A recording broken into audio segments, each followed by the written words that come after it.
is a pragmatic set of concerns, and another is a principled set of concerns. And the pragmatic set of concerns is the issues that Khalid has just been referring to. The fact that some in my constituency are not able at the moment to speak to their families. They don't know what's happening to them. There isn't news coming out, the regular connections that they've come to rely on and to expect. A lack of information about what's really going on, and some worrying reports and rumours about what's happening inside, and those are all of great concern to many people in my constituency and therefore to me as well. But there is also the principled issue, and that is that if the status of Kashmir is to change, that requires the consent of the people of Kashmir. And given the history of United Nations resolutions, the 70-year history that Khalid has referred to, that principle is a very important one, and it needs to be honoured.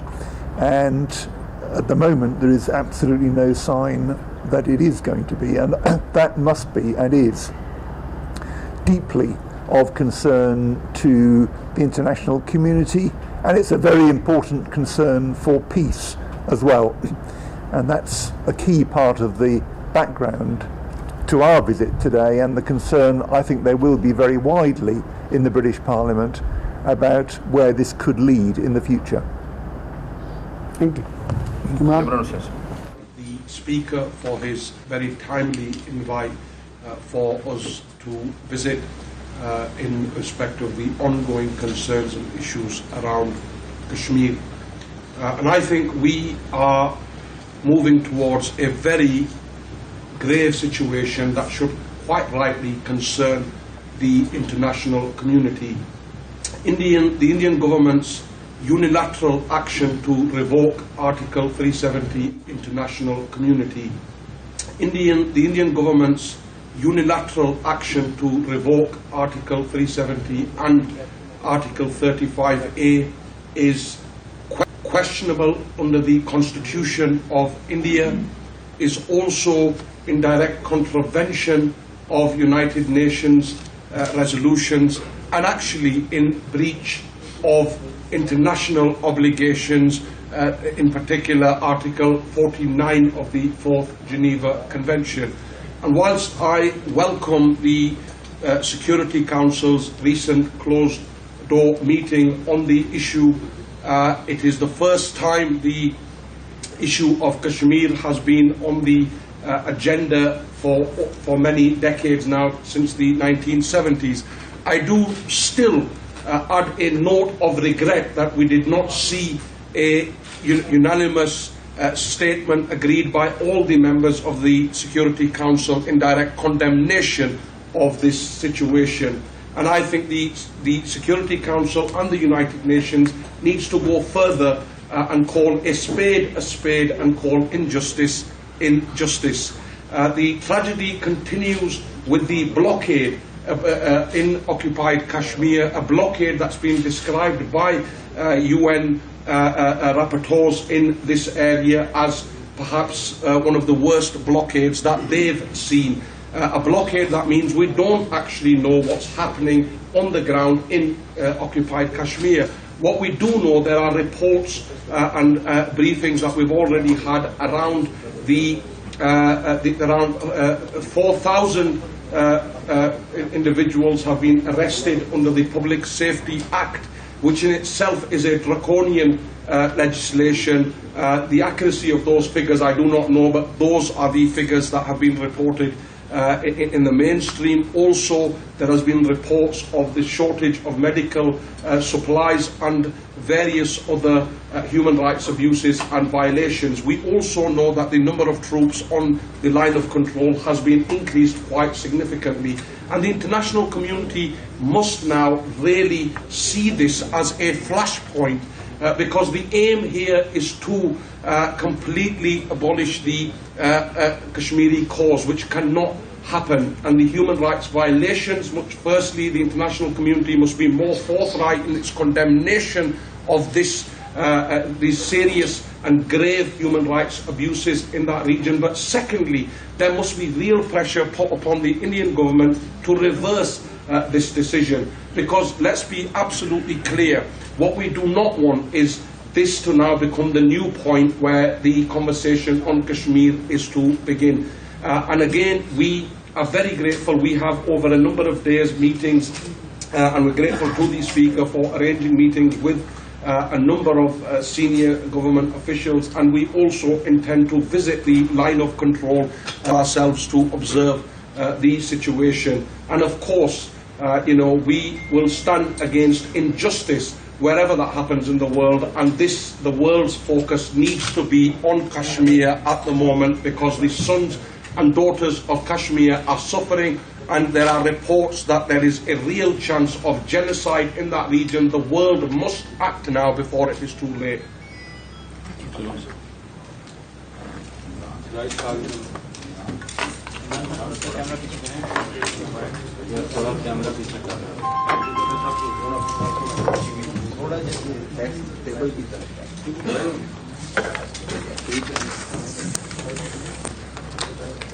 As the parliamentary chairperson of the Committee of Parliament of Pakistan, I would like to extend a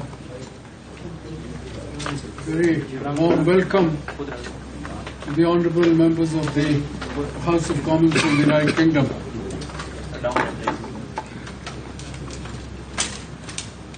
Our Honourable Speaker, Qaiser Sahab, has just given you an outlook of where the people and government of Pakistan stand. Kashmir is one issue where the people of Pakistan are totally united as far as this very grave issue is concerned. Over the last 72 years, after the partition took place under the then British Indian government, we've always said, and our leader Qaid-e-Azam Muhammad Ali Jinnah said, that Kashmir is the jugular vein of Pakistan, Sharak. And it is. And in fact, the partition plan of Pakistan is incomplete without the Kashmir issue getting resolved. 48-49 UN resolutions earmarked two underpinnings. One, that Kashmir is a disputed territory. Second, that the future of Kashmir has to be determined by the people of Kashmir. And this is what has been reaffirmed, that it's an international issue of long standing which has not been resolved. And this is why recently, when on the 13th of August, the Foreign Minister of Pakistan, Mr. Shah Mahmood Qureshi, had written to the Security Council, a meeting within 72 hours was convened, as one of our visiting members of Parliament from the United Kingdom just mentioned, that it was after a period of 54 years that the Kashmir issue has been taken up at the United Nations Security Council. This was a recognition of this long-standing dispute, and as has been mentioned, the neighbors are now, India and Pakistan, nuclear powers.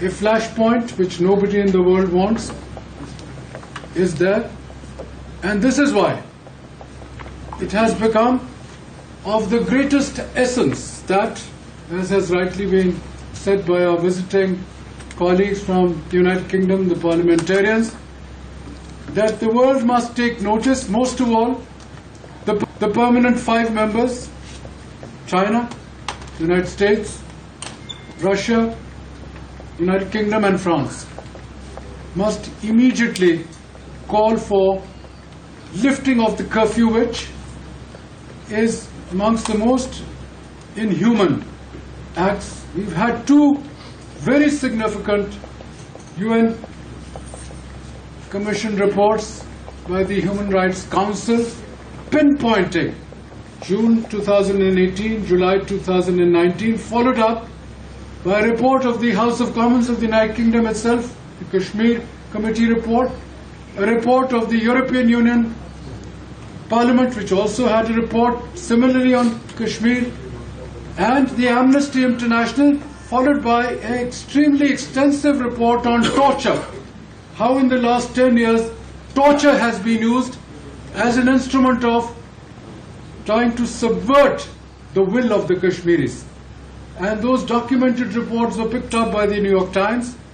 And I think today, the world media, Washington Post in the United States, the New York Times, the Wall Street Journal, CNN, in Britain, The Guardian, The Independent, The Times of London, The Daily Telegraph, The Daily Mail, Le Monde, Le Figaro, and other newspapers worldwide have covered this flashpoint, because I think the world is sensitized to this issue, and there cannot be a graver methodology that the Indians have adopted.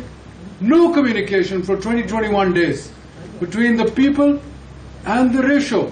Nearly 9,900,000 troops of the Indian government stationed, terrorizing, tyrannical in the methodology that they are using of abduction, rape, picking people up in the thousands into the jails of India. There could not be a worse example after the fascist, neo-fascist, what happened and which led to World War II. We are seeing something on this dimension, on this scale, and the intensity that is of oppression is unprecedented. We as Pakistanis, elected representatives of the Parliament of Pakistan, are wanting now immediate action on part of the great powers, because we need now to make the people feel that democracy and secularism, under which Gandhi and Nehru came the leaders of India, is now being totally negated by this philosophy of Hindutva, which is narrow-minded, biased, prejudiced, anti-democracy, anti-human values. In the kind of context that they are leading this kind of thing, I feel the time has come, the moment has come for the Kashmiris to get the right to vote and for their voices to be globally flashed around. This gathering of parliamentarians from the United Kingdom and Pakistan is the start of the great parliamentary effort that our Speaker, he wrote to all the speakers of the assemblies of the world, over 190, and this is the moment I think we need to further go around and either invite them over or we go there, so they are sensitized to the kind of sufferings, the torture that they are undergoing. Thank you. Thank you. Thank you.